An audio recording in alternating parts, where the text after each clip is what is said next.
What's going on, guys? Welcome back to a brand new video.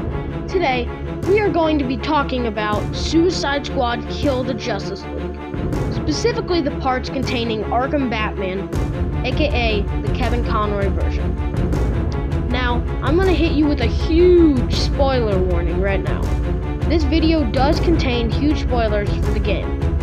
Now, if you want to, which I highly recommend it, go play the game right now, or go watch a video on the game if that's more your style.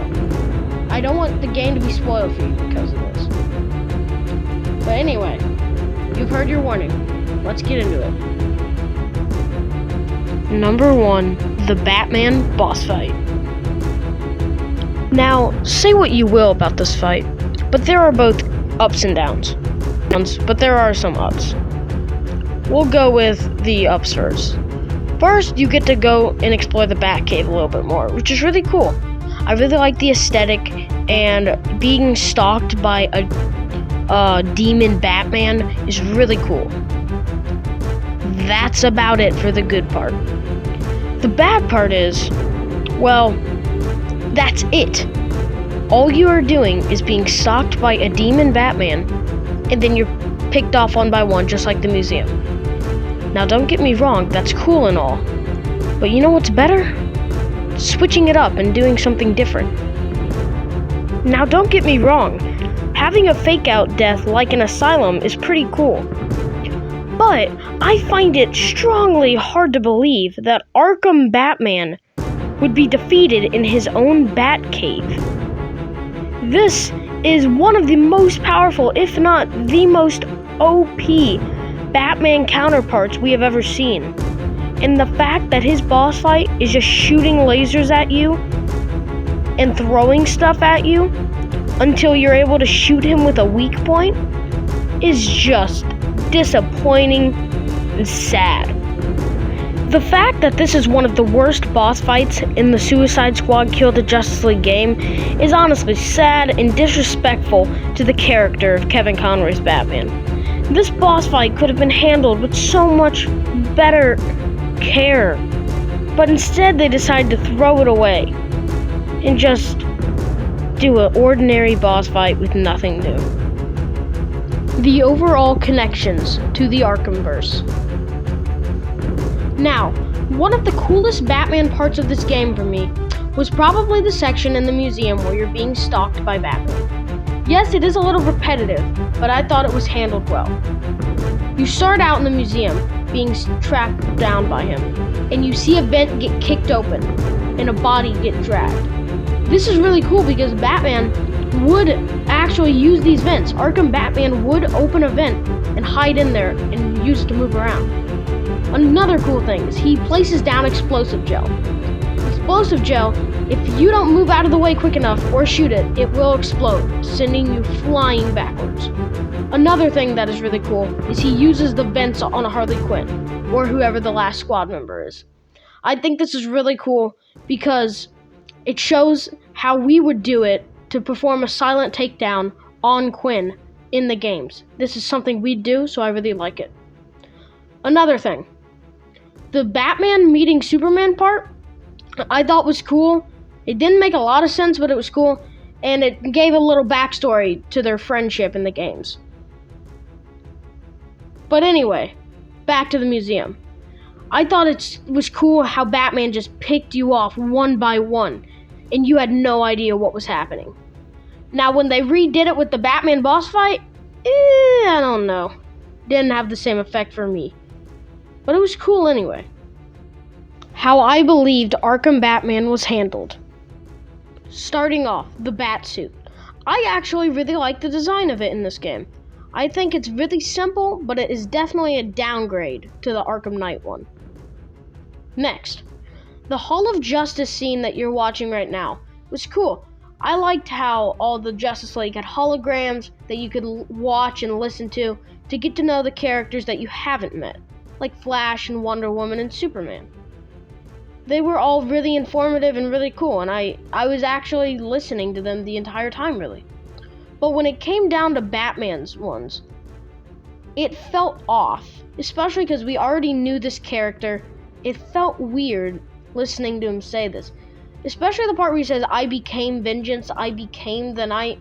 I thought it was cool, and it was definitely a cool reference to one of the best Kevin Conroy Batman lines in history. But at the same time, it just sounded kind of egotistical and weird, and Batman just doesn't seem like the type of character who would say, I am vengeance. I became vengeance. I became the night. It sounded a little weird for this Batman. Now, I do know that this is cleared up with the audio tapes, but I thought it was a little weird when I first listened to it, though. I know I touched on it earlier, but one thing I didn't really like is seeing Arkham Batman reach for and pick up a gun, nearly shooting Harley Quinn in the face before Flash stops him. I thought it was kind of weird because we all know Arkham Batman wouldn't pick up a gun and use it. Even if he is being mind controlled, I feel like his willpower might be strong enough for him not to use it, not to shoot Harley. Now, the scene where Flash stops him, I think was really cool. It means But I've been compromised. I'm gonna let you take a listen to this next scene. I wanted to say goodbye, Tim. After everything, I'm proud to call you, Nightwing, and Oracle, my friends. I don't think I can watch Batman cry. This hologram's activation means that I, probably the entire Justice League, have gone rogue. Here's the part where he's got a plan. Battle protocols are active. I've been secretly developing countermeasures to nullify the rest of the League. I started with the Yellow Lantern, recovered after our battle with the Sinestro Corps. Green Lantern once told me that their rings are powered by the will of the user.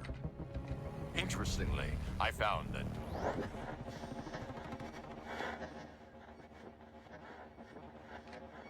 Already did this bit.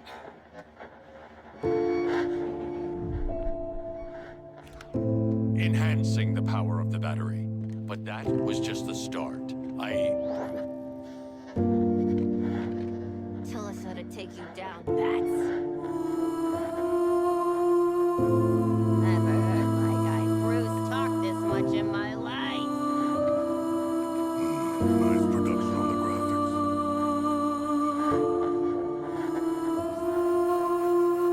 Oh, stop! This is the kill and Flash bit. I was a more funny person anyways. What are you looking for, Harley?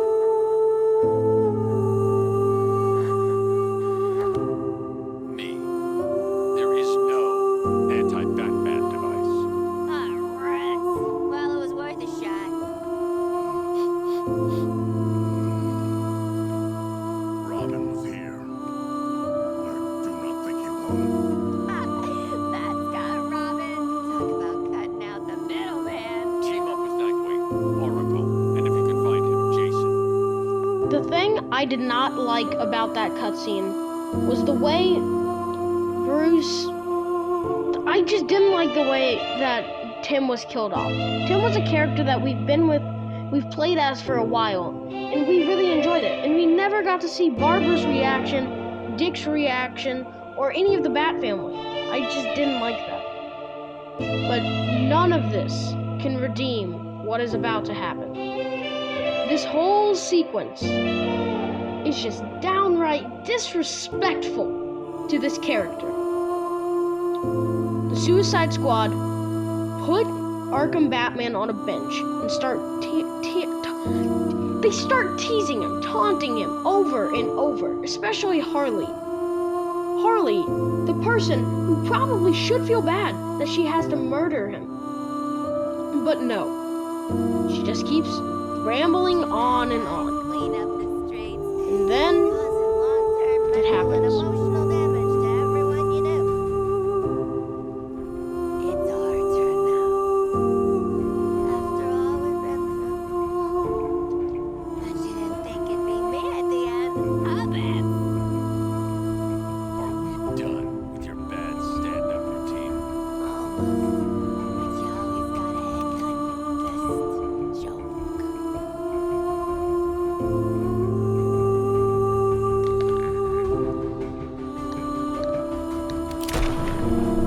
Harley Quinn has just shot and killed Batman. Arkham Batman was killed off like this? For the legacy of Kevin Conroy, his Arkham Batman, the Batman we've grown up with for the past almost 20 years, was killed off with a shot in the face on a park bench. This is horribly disrespectful to the character and could have been handled so much better. If you guys want to hear more about this, like and subscribe for a part 2. Thank you guys so much for watching. I really appreciate you guys coming back to these videos and watching them. Thank you guys so much, and I'll see you all in the next one. Bye-bye!